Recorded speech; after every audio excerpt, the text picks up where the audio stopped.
Hi friends, you welcome to Shyam Institute. We are discussing today's current affairs here. Today is 22nd April. Have a look at these main headings of the day. The first one is World Earth Day is observed on April 22nd, and then several times this was asked in examination, so we have to focus on it. Second one is Cocoarak. Cocoarak is a special language observed in Tripura. We will discuss that. Life and times of the Pope Francis. India deserves a permanent United Nations permanentship in United Nations. 10 years enough for the bank account, and IIT village in Bihar. Special one. So then we will start discussing one by one. Have a look at the first one. The World Earth Day. World Earth Day is observed on, as I mentioned, April 22nd every year. So then this was officially observed in 1969 by UNESCO. Later in 2009 it was officially announced by UNGA, United Nations General Assembly. Then April 22nd as World Earth Day. That's a point. So April 22nd, the theme for the year 2025 is Our Power, Our Planet. Our Power, Our Planet is a theme for the year 2025. Moving to the next one, Cocoarak. Cocoarak is a 47th Cocoarak Day. Cocoarak Day observed recently, and then it also known as Tripura's Language Day is observed annually on January 19th in Indian state of Tripura. The day is observed on January 19th, but like it is the 47th Cocoarak. Why it was in news at present? Then if you ask like why it was in news recently, then this particular Cocoarak language, then which is spoken in Tripura, as I mentioned, they asked to join this language into the 8th schedule of the constitution. That's the context. That's why it is in news. So here we have Coco means is a verbal, Barak is a people, so is a verbal communication between one to one or one among. And then geographically these are Tripuras, these are the language spoken in Tripura, and then it's a part of the Sino-Tibetan language family, part of family, and at the same time which is the officially recognized language of the Tripura state. Okay, that's one. But recently then UNESCO Atlas of the World announced it is one of the vulnerable languages in India, announced as one of the vulnerable languages in India, because then the reason is that very limited people are using this particular language. That is the reason UNESCO Atlas announced this is in vulnerable stage. That's a point. Which state? Tripura. So that Cocoarak Day, 47th Cocoarak Day, which is observed on January 19th officially. The reason behind we are coming across this particular Cocoarak is then they have asked to get join that particular language into 8th schedule of the constitution. That's a point. Moving to the next one. Yeah, a comprehensive remote sensing observation on a crop program. The crop stands for Comprehensive Remote Sensing Observation on Crop Program. Yesterday then we discussed nozzle divergent, which is used in these launching vehicles, particularly in PSLV 4th stage. Then they used that was the indigenous one, the completely self-sustained India in the concept of Make in India program. Then they prepared that, they introduced that to make India self-sufficient. And then this particular one, they tested that particular nozzle divergent, the prepared indigenously on this wheat crop. The production of the wheat crop, they were checked, they were tested by using the support of a resource sat, and at the same time resat, ocean sat, with the help of all these satellites. And then they found that the total production was 122.724 million tons. That's one. That is the progress then observed till March 31st, 2025. That's the number till March 31st, 2025. That's one. So in 8 states, 8 wheat cultivating states, they absorbed this much of this million tons of wheat, 122.724. That's the reason it's in news. What crop stands for? Comprehensive remote sensing observation on crop progress. Crops progress. That's one. Moving to the next one, have a look at this one. UNESCO designated 16 sites, designated 16 global geoparks as a global network. Global geoparks networks. Global geoparks networks. This global geoparks network concept was officially introduced in UNESCO introduced by UNESCO in 2015. 2015. Total it observed 16 new sites in 11 countries. How many countries? 11 countries. So 10th anniversary of UNESCO, on the occasion of the 10th anniversary of UNESCO's global geoparks, global geoparks, 10th anniversary of not UNESCO geoparks, global geoparks 10th anniversary. That's the reason it identified 16 more geoparks in 11 countries. That's the context. So here, like if you observe the famous geoparks in the world, the Kanbula is a geopark, famous geopark observed in China, and Mount Paktu, North Korea, North Riyadh in Saudi Arabia. These are famous some geoparks available in the world we have. So coral reefs we can observe in these coral reefs, and special plants, medicinal plants, several then we can observe in several these type of species we can observe in these particular parks.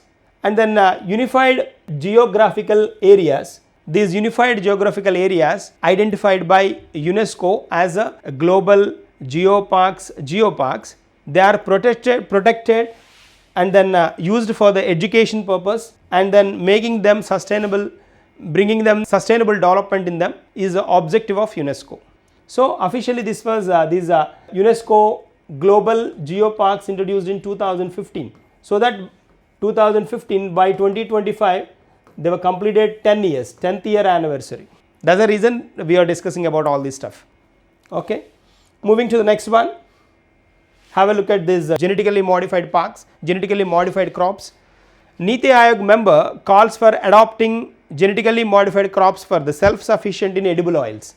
Generally then in edible oil is nothing but then the oil which is used for the cookery purpose. So then whatever the oil we use to attain the self-sufficiency in oil seeds, the government of India introduced a yellow revolution during 1990-91, but that was not that extent successful.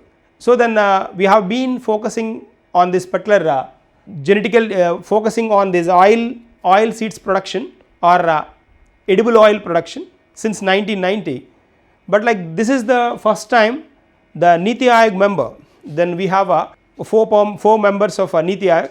One of those members then suggested, why don't we go for genetically modified crops in edible oil production. So that's the reason it's highlighted and then it occupied the news. So here like Niti Aayog member called for adopting genetically modified crops for self-sufficiency in edible oil. So then genetically modified crops are nothing but then modifying, altering the DNA of that particular plant or species to get the expected production or expected results or expected output. So this genetically modified organisms, GMO we call genetically modified organisms, DNA has been altered. That is in India, if you observe, BT cotton was the first one, which is genetically modified cotton observed in India, and then genetically modified mustard was introduced in 2022. So then to increase the domestic edible oil production, to 25.45 million tons by 2030, then they are focusing on this genetically modified crops. That is the context. Moving to the next one. Yeah, the state achieved 100% sanitary waste management. The state achieved 100% waste management, sanitary waste management. That is Maharashtra, state is Maharashtra. In that particular state, Karad Karad, the small city in Maharashtra, which achieved 100% segregation, collection and processing of waste, which has got 100% result, 100% result in this particular area, Karad of Satsara district of Maharashtra. So here sanitary and biomedical waste, an average 300 to 350 kgs, then they incinerate. They incinerate 300 to 350 kgs of this medical waste, biomedical or this biomedical waste every day, 350 kgs incinerate every day. So by focusing on this segregation, collection and process of this waste management, this particular state Maharashtra achieved a first position in waste management. That's a point. And moving to the next one, United Nations Security Council, UNSC, recently UNSC co-chair, India deserves, it said India deserves permanent membership in United Nations. This was officially announced by Kuwait, a Gulf nation which is co-chairs the international negotiations on United Nations security reforms, which made as a co-chair for bringing the reforms in United Nations Security Council.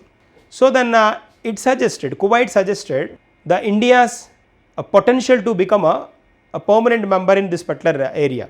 So like this UNSC, United Nations Security Council, comprises of 15 members. Out of these 15, 5 member nations are permanent and the rest 10 members are temporary member nations. These 5 nations like US, UK, Russia, France and China, these are the 5 permanent nations in a United Nations Security Council.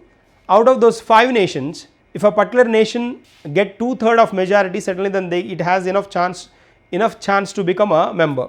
India has got a 4 members support, minimum support is required 3 members. India has got 4 members permission, 4 members veto right, but China is not accepting that because every country has its veto right in that particular permanent membership. China with its veto then stopping India to become a member. There's a context here. So it has its own conditions, its own things then to stop India. Anyways, a Kuwait co-chair of international negotiations on UNSC reform directly initiated this point, saying that India has got demographically strong, economically is a growing country, the special country as well, emerging economy, and at the same time the third advantage with India is that which is the strategically very special in the market, demographic, economical and strategic importance of India, then India certainly then it has enough chance to become a permanent member in UNSC. There is a context here. So which country they may ask, that is Kuwait. Kuwait supported India recently. Then earlier several nations then supported India to become a permanent member, but being a co-chair of a reforming committee, then Kuwait words are certainly then stronger than other. That's a context. So US, UK, France supported India, Russia as well. But anyways, Russia supported earlier. Later US, UK, France are supported India bid to become the permanent member in United Nations Security Council. But like India has got very special advantages, demographic, at the same time emerging economy wise and strategic global relations. Through all, then India has enough chance to become a member, permanent member. That's a context. Moving to the next one, Operation Atlanta. Operation Atlanta is a naval exercise. Between European Union naval force operation and Indian Navy operation. Indian Navy. So these two, European naval force and then Indian Navy, combinedly then doing this particular exercise. Yet a Western Indian Ocean and Red Sea region. Western Indian Ocean as well as Red Sea region to promote the peace, support efforts of peace, stability and maritime security. To promote this peace, stability and maritime security, then they plan to come with the Operation Atlanta. That is a context. That is the one. Moving to the next one, India's first satellite. This Aryabhatta has finished 50 years of its inauguration. India's first satellite Aryabhatta completed 50 years. which was officially prepared by ISRO but launched from Russia, launched from Soviet Cosmos 3M rocket launching station at Russia. And with this particular feat, India joined as the 11th country in the world, then which sent satellite to the space, 11th country. So that particular event finished 50 years back, 1975. So that's the reason then we have been discussing this particular one. That's one. Moving to the next one. Yeah, have a look at this particular one. Trademarked building. Trademarked building. This is the building. This is the India's third trademarked building, which is observed in Arts College building of Osmania University. That is a third structure. The first structure was a Taj Mahal Palace Hotel, and the second is a Bombay Stock Exchange building, and third one is Arts College building. That's one. So trademark. So what is that? Trademarked buildings. Trademarked buildings are nothing but very special in their sculpture and architecture. So then they identified as a trademarked structures or trademarked places. So likewise, Taj Mahal Palace Hotel, BSc building, Bombay Stock Exchange building, and the third one is Arts College building of Osmania University. That's the one. So this what is the specialty of this Arts College? You can look at this particular architecture. So it's a Qutub Shahi and Mughal styles of Mughal style influence is there in this particular building or a structure, and then it resembles the Ellora, Ajanta, and then in addition to that Kakatiya temples architecture. That is the specialty of that. So third trademarked structure. Moving to the next one. Yeah, Brahmos missiles. Brahmos missiles are this is the joint venture of India and Russia. India's Brahmaputra and Russia's Moscow are reverse names they given as Brahmos. So it is a support. Russia supported India to introduce these missiles. These missiles first batch was given last year.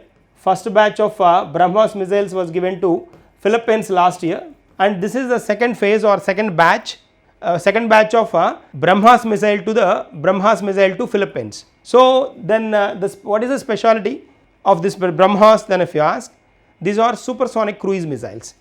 So supersonic cruise missiles in the sense, cruise missiles are special fire and forget model missiles. The range of these missiles is 290 kilometers range, and at the same time these are fire and forget model. These supersonic cruise missiles are fire and forget model. That's the context. Moving to the next one. Have a look at this one. A special book, our Poti Planet. Poti Planet is a book written by Poti Planet, is all about global warming, how to focus on global warming, climate change and climate action. It's all about this these three. So this book was written by Ranjit Lal, illustrated by the Anushwa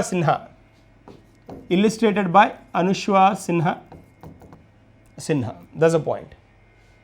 Book, our Poti Planet. Potpourri means then a secure planet. So very beloved planet. That's the meaning. So then moving to the next one.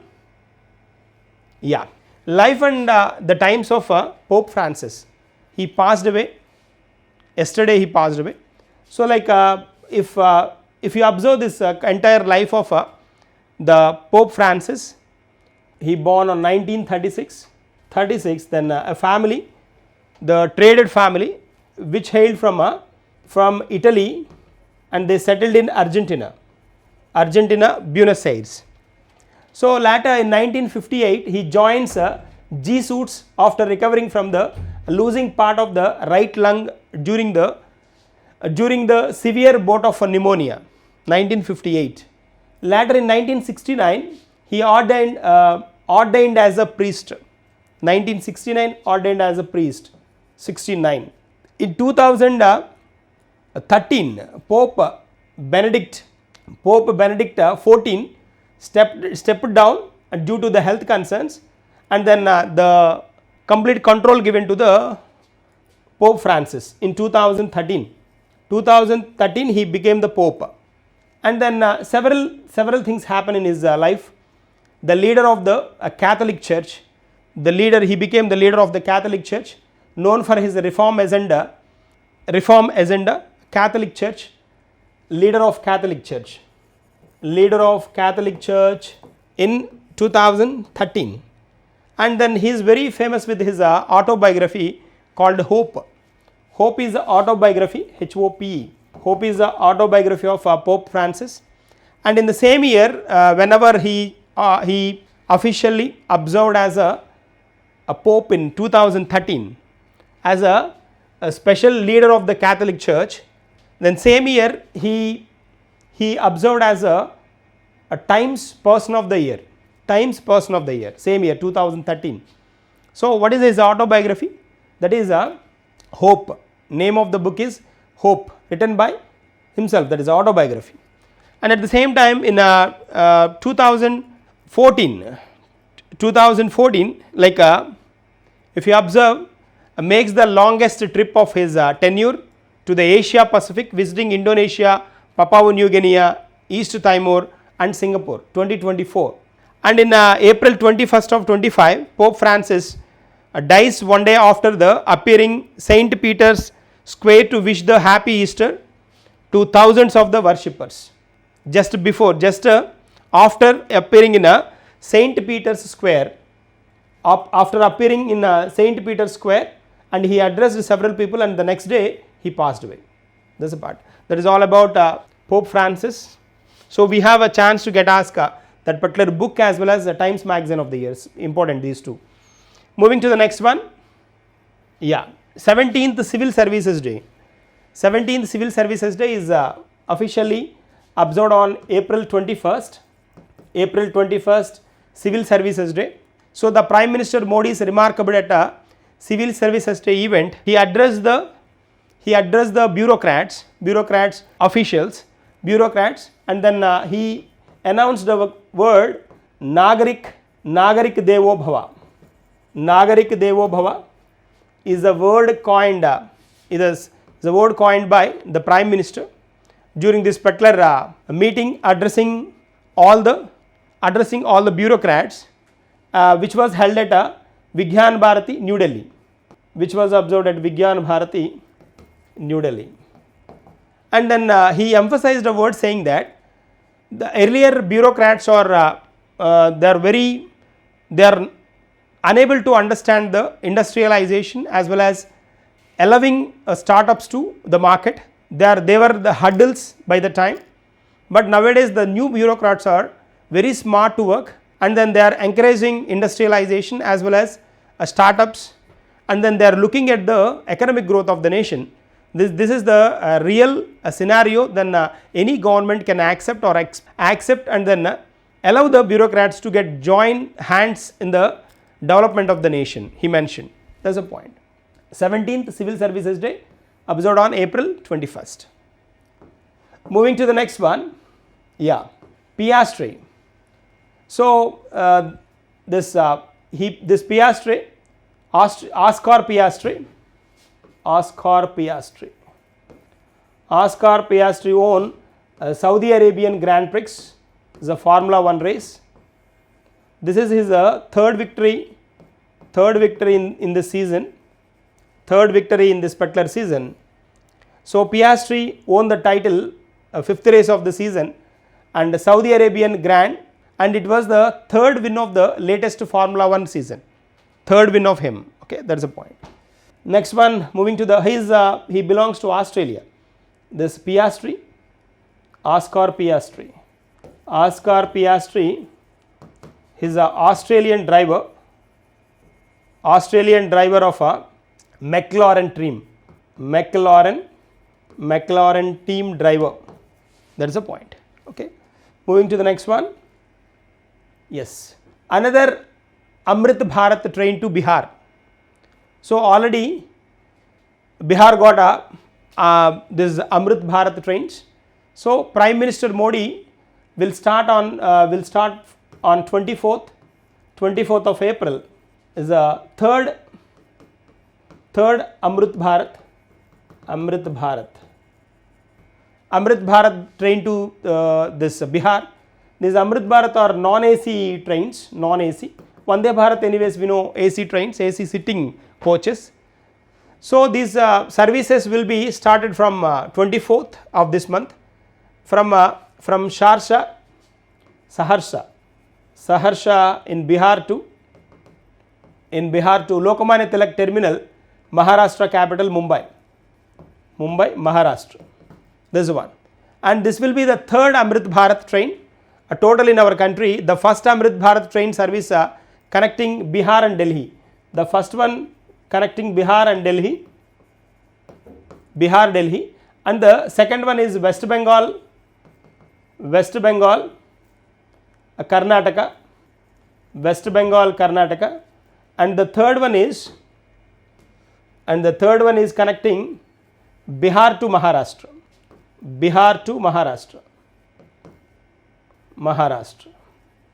Have a look at these two.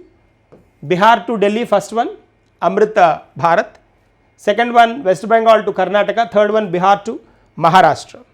And then in addition to these Namo Bharat trains, these Namo Bharat trains, India's first Namo Bharat train, rapid train with 16 coaches. Earlier was coaches were 12. Right now they introduce 16 coaches at present.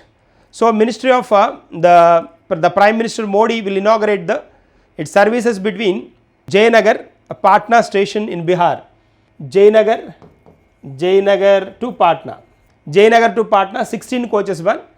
The 12 coaches one was started Ahmedabad to Buzz.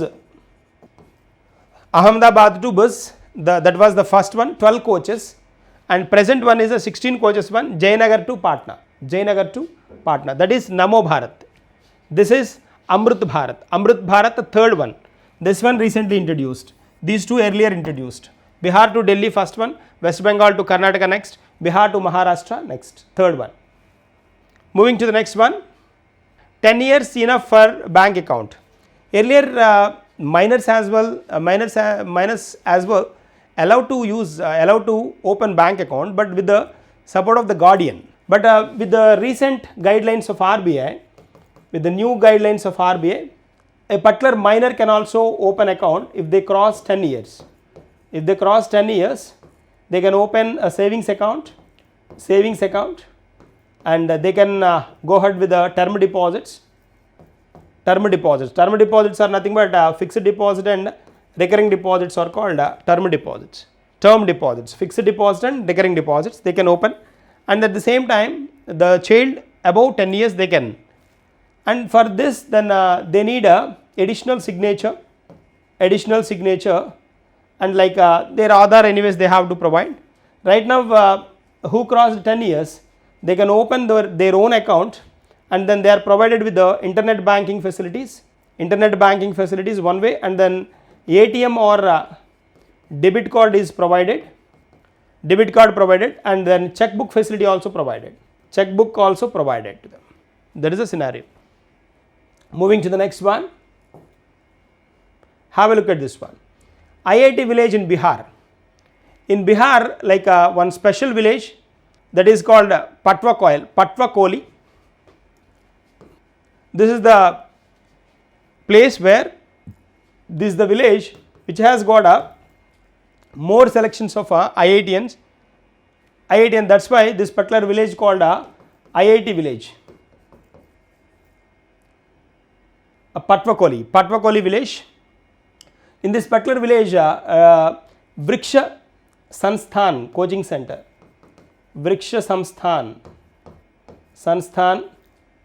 a coaching center got these results. The original seat for the Patvaroli to become a IIT village. This particular coaching center is the reason. And then this Vriksha, V the change, is the NGO introduced to impart the books or the complete guidance to the IITians, and at the same time like they are providing offline classes here in Bihar, this particular village, and then the online facility is provided to even Delhi or Mumbai as well, or all other cities. Online facility they are providing from here, and then that is a specialty here. This with a 20,000 villagers was earlier known as Manchester of Bihar. Around 20,000 villagers, the capacity of the village was 20,000. Out of these, then several students, like then they moved towards IIT, and they take an option as a IIT in their career, and then they succeeded here. This year particularly 40 members selected, and at the same time then the training as on online platform they provide. Then this particular this Samsthan was introduced officially in 2013, this coaching center, this Vriksha Sansthan coaching center, which was introduced officially in 2013, but this journey was started long back. This particular journey was started very long back, and then and they provide who want to study IITs material or provided with the funds provided by the graduates, and then they provide free coaching here, and then online facility Delhi, Mumbai as well, then they give a live session as well as recorded classes. That is a specialty of this particular village, very special, is it?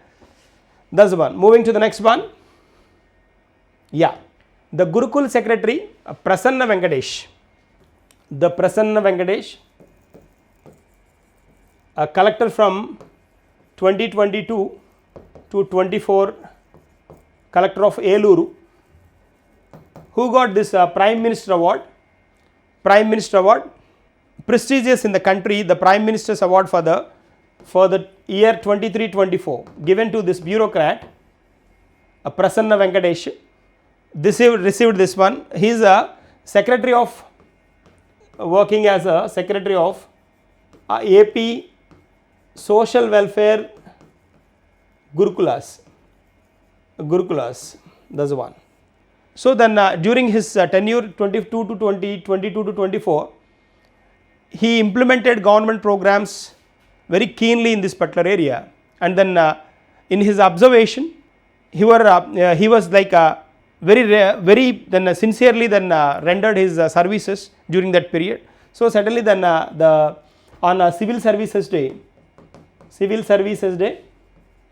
April 21st, the April 21st, the Prime Minister Award received by him. So what is the name of the person? Prasanna Venkatesh. He worked as a collector of Eluru during 22 to 23. Right now he is working as a secretary of AP Social Welfare Gurukulas. That's a point. So these are today's current affairs. We will meet in tomorrow's session with the continuation of this one. Thank you and all the best.